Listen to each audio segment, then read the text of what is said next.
बच्चों, आज हम स्टार्ट करते हैं क्लास 10 मैथ्स की एक्सरसाइज 3.2 का क्वेश्चन नंबर 4। ठीक है, तो हम क्वेश्चन नंबर 4 को रीड करेंगे। क्वेश्चन नंबर 4 है आपका, which of the following pairs of linear equation are consistent और इनकंसिस्टेंट। ठीक है, if consistent obtain the solution graphically.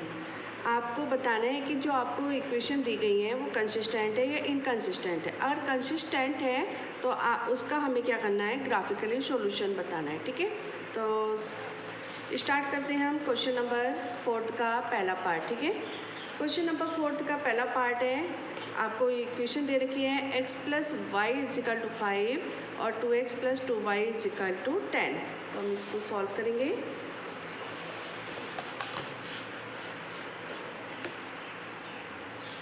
पहला पार्ट स्टार्ट करते हैं। x + y = 5 और दूसरा है आपका 2x + 2y = 10। Equation first and equation 2। जैसे कि मैंने पहले भी आपको समझा रखा है कि हम इसमें रेशो फाइंड करते हैं a1/a2, b1/b2 और c1/c2। ठीक है, तो हमें a1, b1 और c1 मिलेगा इक्वेशन फर्स्ट से और a2, b2, c2 मिलेगा इक्वेशन 2 से। ठीक है, तो हम फाइंड करते हैं a1। तो a1 यानी कि x का कोफिशिएंट। तो यहाँ पर x का कोफिशिएंट आपको क्या दिख रहा है, पहले वाली इक्वेशन में 1। फिर हम लेंगे b1।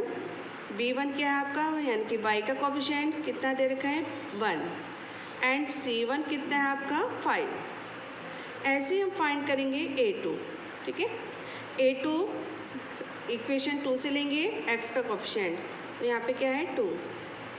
b2 y का कोफिशिएंट 2 एंड c2 आपका दे रखा है 10। ठीक है, अब हम फाइंड करेंगे a1/a2। a1 है आपका 1/1 और a2 है 2। अब लेंगे b1/b2। b1 है 1 और b2 भी 2 है। तो हम देख रहे हैं a1/a2 और b1/b2 आपस में कैसे इक्वल है, तो हमें अब c1/c2 भी फाइंड करना पड़ेगा। अब हम फाइंड करते हैं c1/c2। c1 है 5, c2 है 10। ये भी क्या आ रहा है आपका, इक्वल आ रहा है। तो हम देख रहे हैं बिकॉज a1/a2 = b1/b2 = c1/c2। ठीक है, तो जैसे कि मैंने आपको पहले भी टेबल बता रखी है, a1/a2 = b1/b2 = c1/c2 होते हैं। तो ये कैसा है, कंसिस्टेंट। एक चीज़ मैं और आपको बता दूं कि बेटा कि कहाँ पर कंसिस्टेंट होता है और कहाँ इनकंसिस्टेंट। ठीक है, कंसिस्टेंट वो वाली इक्वेशन होती है जिसका कोई ना कोई सॉल्यूशन होता है। जैसे यहाँ पे लिखा है 1 सॉल्यूशन, यानी कि कंसिस्टेंट है।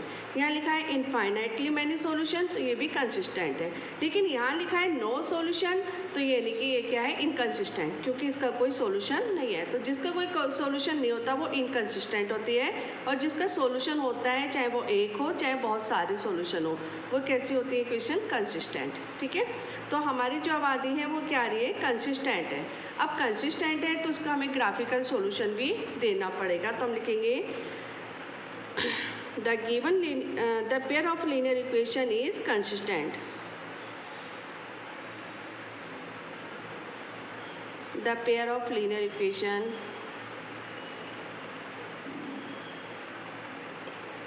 is consistent. ठीक है, अब ये कंसिस्टेंट हो गई। अब हमें इसका ग्राफिकली सॉल्यूशन भी बताना पड़ेगा। ठीक है, तो हम उसका ग्राफिकली सॉल्यूशन बताते हैं। ठीक है, अब यहाँ पे क्या है, आपको मैंने बताया कंसिस्टेंट है। ठीक है, तो यानी कि कोइंसिडेंट लाइन्स है। कोइंसिडेंट लाइन्स क्या होती है, एक के ऊपर एक लाइन आ जाती है। ठीक है, तो इसके बहुत सारे सॉल्यूशन होते हैं। ठीक है, फिर भी मैं आपको ग्राफिकली इसको शो कर देती हूँ।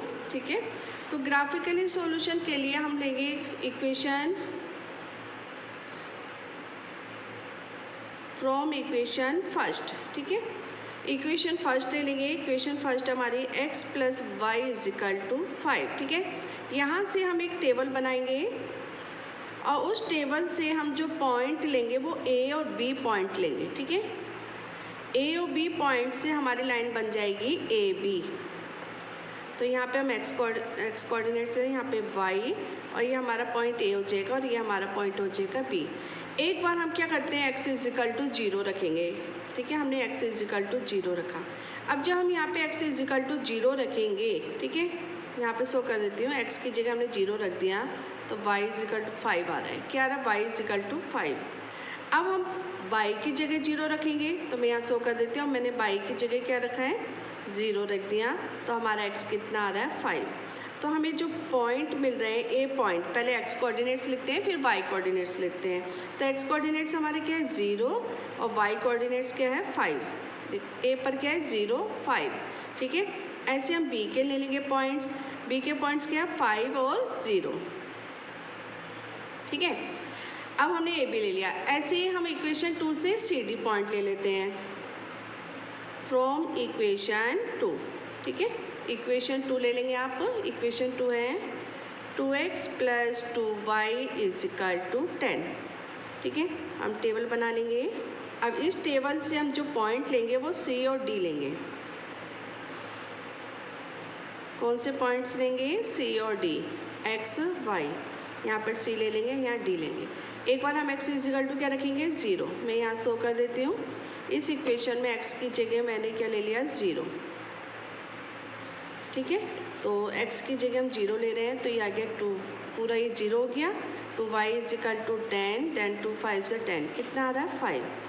अब हम y की जगह 0 ले रहे हैं, ठीक है। अब y की जगह 0 लेंगे तो 2x plus 2 into 0 is equal to 10, ये पूरा 0 हो गया। Then 2x is equal to 10, 2 5 से 10, कितना आ गया, x इज इक्वल टू 5, यहाँ पर आ गया आपका 5, ठीक है। अब हमें c और d पॉइंट मिल गए हैं। सी पॉइंट हमारा क्या आ रहा है, यहाँ पे हम शो कर देते हैं। सी जो पॉइंट आ रहा है हमारा आ रहा है 0 पे 5, 0 5, और जो डी पॉइंट आ रहा है 5 0 5 0। अब इसको हम ग्राफ में प्लॉट कर देते हैं कि इसको ग्राफ में कैसे लाइन को खींचेंगे, ठीक है। तो मैं आपको यहाँ पे शो कर देती हूँ ग्राफ में हम इसको कैसे शो करेंगे, ठीक है।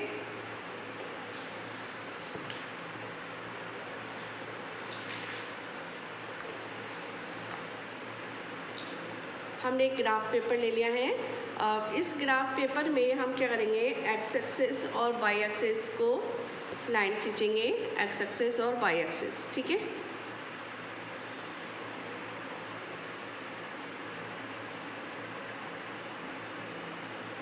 एक्स एक्सेस और ये मैंने वाई एक्सेस के लिए वर्टिकल लाइन जो होती है वाई एक्सेस होती है, और हॉरिजॉन्टल लाइन जो होती है वो एक्स एक्सेस होती है, ठीक है।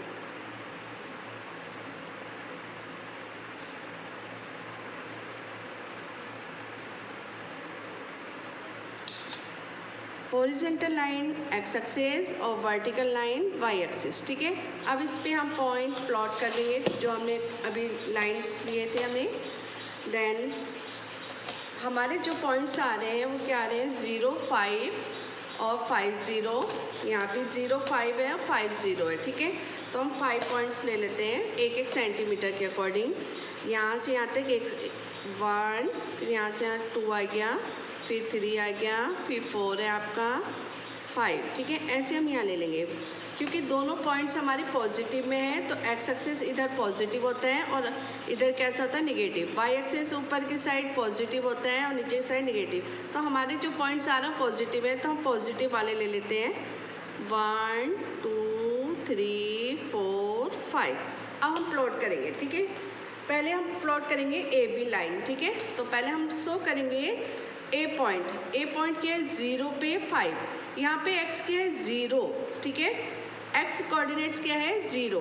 तो हमारा जो x कोऑर्डिनेट्स होता है हम यहाँ पे 0 ओरिजिन पॉइंट ले लेते हैं कि x हमारे यहाँ पर 0 है, ठीक है। यहाँ पर x भी 0 होता है और y भी 0 होता है, ठीक है। x हमारे यहाँ पर 0 है। अब 0 पे हमें जो y लेना है, आपको शो 5 लेना है। कैसे लेना है, 5। अब 5 कैसा है, प्लस का है। अगर 5 प्लस का होता है तो ऊपर की ओर चलेंगे यहाँ पर, और अगर y 5 आपका माइनस में है तो y नीचे की ओर माइनस मिलेंगे, ठीक है। अब हमें 0, हमने x कोऑर्डिनेट 0 ले लिया, ठीक है। अब 0 पे हमारा जो y है वो 5 है, 5 यानी कि प्लस का 5। तो हम इसी पॉइंट पर प्लस की ओर बढ़ेंगे, ठीक है, इसी पॉइंट पर। अब हम 5 की ओर चलेंगे, जहाँ 5 है हम वहाँ आकर रुक जाएंगे। ये आ गया, ये हमें मिल गया ए पॉइंट। 0 पे 5, ठीक है, ये हमने ए प्लॉट कर दिया। अब हमें प्लॉट करना है बी पॉइंट, ठीक है। बी हमारा क्या है 5 पर 0, यानी कि एक्स कोऑर्डिनेट्स 5 है और वाई 0 है, ठीक है। तो हम एक्स कोऑर्डिनेट्स हमारा 5 है, तो एक्स हमारा 5 कहाँ है, यहाँ पर। अब यहाँ पर वाई क्या है 0 है। अगर वाई 0 है यानी कि पॉजिटिव होता है तो ऊपर की ओर चलते, निगेटिव होता है तो नीचे की ओर आते, लेकिन वाई क्या है 0, यानी कि इसी पॉइंट पर आपको मैं बता भी देती हूँ, एक्स एक्सिस पे पूरा वाई क्या होता है 0 होता है। चाहे किसी भी पॉइंट पे आप देख लेंगे यहाँ समय वाई 0 का, तो 5 पर वाई क्या है 0 है, ना तो पॉजिटिव है ना ही निगेटिव है, यानी कि यही हमारा बी पॉइंट है। ये हमें मिल गया बी 5 पर 0, ठीक है। अब हम ए बी लाइन खींच लेंगे, ठीक है। अब ए बी लाइन को हम ड्रॉ कर लेंगे। ए बी, ए और बी को हमने ड्रॉ कर दिया, ठीक है।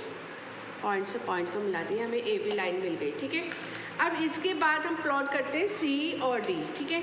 सी पॉइंट है 0 पे 5, एक्स कोऑर्डिनेट्स क्या है 0 और वाई कोऑर्डिनेट्स है 5, तो 0 ये हमारा एक्स कोऑर्डिनेट्स और इस पर वाई क्या है 5 है, ये यानी कि यही पॉइंट हमारा सी बी है। 0 पे 5 क्या है सी बी है, ठीक है।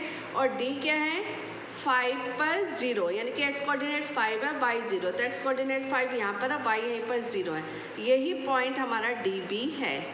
यानी कि ए बी और सी डी एक ही लाइन को शो कर रहे हैं। जब एक ही लाइन को शो करते हैं तो इसके सॉल्यूशन कैसे होते हैं, इनफाइनाइटली, ठीक है। तो हम लिखेंगे, तो ये लाइन हमें किसको शो कर रही है, कोइंसिडेंट लाइन को शो कर रही है और जिसके सॉल्यूशन होते हैं इनफाइनाइटली, ठीक है। तो हम लिखेंगे given equation has infinitely solution, यहाँ पे हम लिख देंगे, ये हमने ग्राफ में शो कर दिया है। अब आप लिखेंगे, इसके बाद लाइन लिखेंगे